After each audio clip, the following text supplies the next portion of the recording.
श्री स्वामी समर्थ। नमस्कार मंडळी, स्वागत आहे तुमचे माझ्या यूट्यूब चॅनलवरती। आजचा दिवस तुम्हाला खूप छान सुखाचा आनंदाचा जाऊ हीच स्वामींच्या चरणी प्रार्थना करते आणि आज या नवीन व्हिडिओला सुरुवात करते।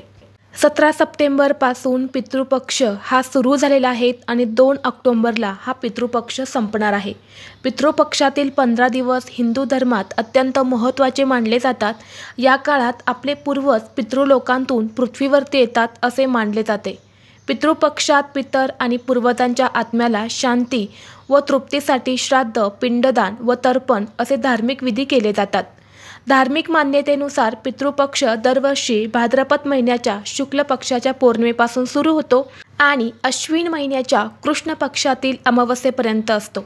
म्हणजे पितृपक्ष किंवा ज्याला आपण श्राद्ध म्हणतो तर ते एकूण सुमारे 15 दिवस चालते आणि हे 15 दिवस आपले हिंदू धर्मामध्ये अत्यंत महत्त्वाचे मानले जातात।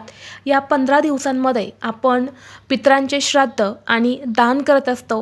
हे श्राद्ध दान केल्याने पितरांच्या आत्म्याला शांती मिळते। तसेच असं केल्याने पितरांचे ऋण फेडले जातात, त्यांना मोक्ष प्राप्त होतो, पूर्वज आनंदी होतात आणि त्यांच्या कुटुंबातील सदस्यांना ते सुख समृद्धीचा आशीर्वाद देतात असे मानले जाते। या पितृपक्षाच्या कालावधीमध्ये आपले पितृ जे आहेत तर ते आपल्याला कोणत्या रूपामध्ये भेटायला येत असतात आणि म्हणून या पितृपक्षामध्ये करण्यासाठी आपल्या वास्तुशास्त्रामध्ये काही प्रभावी उपाय सांगितले जातात। आणि म्हणूनच आज या व्हिडिओमध्ये मी तुम्हाला एक अतिशय प्रभावी असा उपाय सांगणार आहेत। या पितृपक्षाच्या 15 दिवसांमध्ये एकदा तरी आपल्याला कुत्र्याला ही एक वस्तू खाऊ घालायची आहेत। ही वस्तू खाऊ घातल्याने प्रखर पितृदोष हा नष्ट होऊन आपले पितर भरभरून आपल्याला सुखी संसाराचे आशीर्वाद देतील, प्रत्येक कामात यश मिळेल, कुटुंबामध्ये सुख शांती समृद्धी ही टिकून राहील, तसेच जीवनातील अनेक अडचणी ह्या दूर होतील असा हा अतिशय प्रभावी उपाय आज या व्हिडिओमध्ये मी तुमच्यासोबत शेअर करणार आहेत। त्यामुळे तुम्ही हा व्हिडिओ स्किप न करता शेवटपर्यंत पाहत राहा।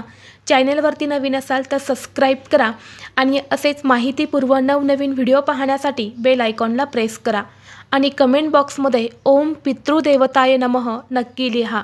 तर पहा, मी तुम्हाला जो उपाय सांगणार आहे तर हा उपाय आपल्याला या पितृपक्षाच्या 15 दिवसांमध्ये जेव्हा शक्य होईल तेव्हा करायचा आहे आणि जर तुम्हाला शक्यच असेल तर हा उपाय तुम्ही दररोज केला तरीसुद्धा चालेल। आता हा उपाय आपल्याला घरामध्ये का करायचा आहे तर पहा, पितृपक्ष हा आपल्या हिंदू धर्मामध्ये अत्यंत महत्त्वाचा मानला जातो। जर आपल्या कुटुंबामध्ये काही अडचणी असेल, आपल्या घराला पितृदोष लागलेला असेल तर त्या पितृदोषातून मुक्त होण्यासाठी हा कालावधी अत्यंत महत्त्वाचा मानला जातो। जर घराला पितृदोष लागला तर आपल्याला अनेक समस्यांना सामोरी जावं लागते, अनेक वेळा घरामध्ये अडचणी येतात, परंतु हे पितृदोषाचं लक्षण आहे हे आपल्याला माहिती नसतं आणि म्हणून घरामध्ये बघा कितीही आपण मेहनत केली, कष्ट केले तरीही आपल्या घरात पैसाच टिकत नाही, सतत पैशांच्या आर्थिक अडचणी येत असतात। तसेच आपला एखादा उद्योग व्यवसाय असतो तर तो सुद्धा कधी कधी बंद पडतो, त्यामध्ये वृद्धी होत नाही। त्याचबरोबर आपल्या कुटुंबामध्ये लहान मुलं जन्माला येती नाही आणि मुलं जन्माला आली तरी ती मंद किंवा अपंग असतात किंवा ती दीर्घकाळ टिकत नाही। त्याचबरोबर घरामध्ये तुम्ही बघितलं असेल की लग्नाचे वयाचे मुलं मुली असतात, परंतु त्यांचा विवाह जो आहे तर तो जुळून येत नाही आणि जरी त्यांचा विवाह झाला तरीसुद्धा तो जास्त काळ टिकत नाही, घटस्फोट होतो। तसेच घरामध्ये शिकलेली मुलं मुली असतात परंतु त्यांना मनासारखी नोकरी मिळत नाही, अगदी छोट्या छोट्या गोष्टीवरनं घरामध्ये भांडणे, कलह, मतभेद यासारख्या गोष्टी घडत असतात। पितृदोष हा घरामध्ये नात्यांमध्ये अंतर आणत असतो।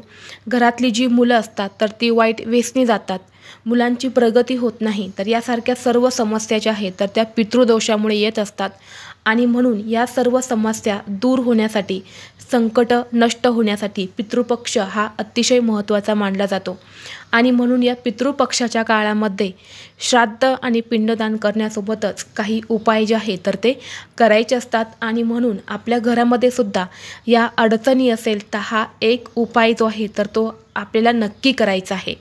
तर आपल्याला करायचं काय आहे, या पितृपक्षाच्या काळामध्ये सकाळी किंवा संध्याकाळी थोडासा भात शिजवायचा आहे हा भात शिजवताना यामध्ये आपल्याला मीठ घालायचं नाही, तेल घालायचं नाही. तसाच तुम्हाला हा भात जो आहे तर तो शिजवायचा आहे. तो एका कागदावरती किंवा एखाद्या द्रोणमध्ये किंवा एखाद्या भांड्यामध्ये तुम्हाला काढून घ्यायचं आहे आणि त्या भातावरती तुम्हाला थोडंसं चमच्याभर दही टाकायचं आहे आणि त्यावर तुम्हाला एक चिमूटभर काळे तीळ जे आहेत ना ते टाकायचे आहेत. आणि हा जो भात आहे तर हा भात आपल्याला कुत्र्याला खाऊ घालायचा आहे. जर तुम्हाला काळं कुत्रं दिसलं तर त्या कुत्र्याला तुम्हाला हा भात खाऊ घालायचा आहे. पितृपक्षामध्ये काळा कुत्रा दिसणे अत्यंत शुभ मानलं जातं. असं म्हणतात की जर या पितृपक्षाच्या काळामध्ये तुम्हाला काळा कुत्रा दिसला किंवा तुमच्या घराच्या आजूबाजूला फिरकत असेल तर तुमचे पित्र जे आहे तर ते तुमच्या जवळपास आहे आणि हा एक तुमच्यासाठी संकेत असतो. आणि म्हणून त्या कुत्र्याला तुम्हाला हा दही भात खाऊ घालायचा आहे. जेव्हा तुम्ही हा दही भात कुत्र्याला खाऊ घालता तेव्हा तुमचे पितृ हे तुमच्यावरती प्रसन्न होतात. किती प्रखर पितृदोष असेल तर तो दूर होतो आणि तुम्हाला सुखी संसाराचे आशीर्वाद हे मिळत असतात. जर काळा कुत्रा तुम्हाला भेटला नाही तर काहीच हरकत नाही. पांढऱ्या रंगाचा कुत्रा असेल, तांबड्या रंगाचा कुत्रा असेल तर कुठल्याही कुत्र्याला तुम्ही हा दही भात जो आहे तर तो खाऊ घालू शकता. परंतु असं म्हणतात की पितृपक्षामध्ये काळ्या कुत्र्याला दही भात खाऊ घालणे अतिशय शुभ मानले जाते. काळं कुत्रं जे आहे तर तो यमाचा दूत मानला जातो आणि म्हणून या पितृपक्षामध्ये कावळ्यासोबतच या कुत्र्याला सुद्धा खूप मान दिला जातो.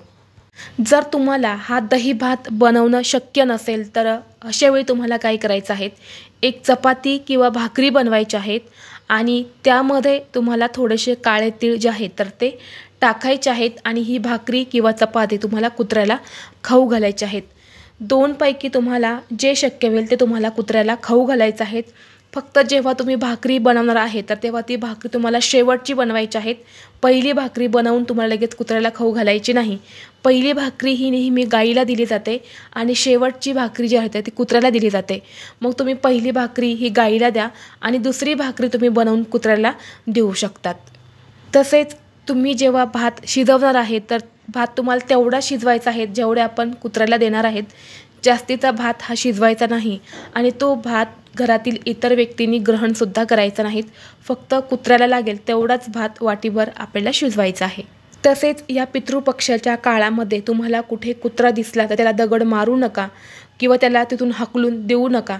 असं केल्याने सुद्धा पितृदोष हा लागू शकतो. पितृ हे नाराज होऊ शकतात आणि घरामध्ये अडचणी येऊ शकतात. जर तुम्हाला हा व्हिडिओ आवडला असेल तर लाईक करा. चॅनेलवरती नवीन असाल तर सबस्क्राईब करा आणि हा व्हिडिओ आपल्या मित्रपरिवारासोबत जास्तीत जास्त शेअर करा. चला तर मग भेटू असंच पुढल्या एका नवीन व्हिडिओमध्ये. तोपर्यंत सर्वांना श्री स्वामी समर्थ.